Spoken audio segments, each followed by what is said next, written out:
Yun, wala ka na kontrata sa Team Liquid. Tangina, baka mamaya mag-message siya si Ma'am Mitch yung bayad, okay. So free agent ka talaga. Okay. May iba kang request. Tulad naman, tanong lang kung ano. Go lang. Set up ng practice ko.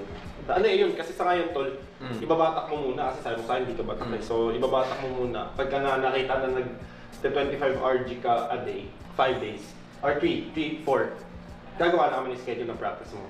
So, ng regiment ng practice mo lahat. Sa akin, kailangan muna ito mabatak.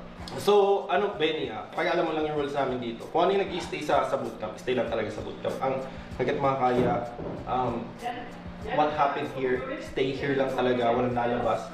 Sinabi ko din yan kay Yahweh, sinabi ko din kay Lana Salvi, sa kanila na no matter what, yung gulo natin dito sa bootcamp, dito lang, huwag natin i-spread out. Pag on your own safety, kasi nakasign din kayo, pagka sa inyo ng kontrata, kasama na rin doon yung NDA, kasama na lahat-lahat. On your security purposes na yun, pati sa amin. Yun, kunyari, nagsapakan si...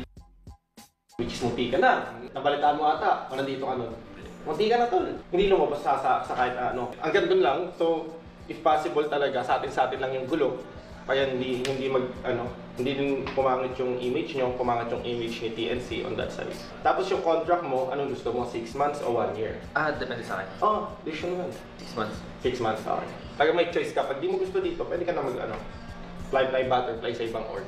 So lahat ng decision ko, hindi laging final. Sinasabi ko kay Boss Jem, tapos ina-approve niya. Kasi pag laging final yung decision ko, tol, wala na to, sabog na itong bootcamp na to.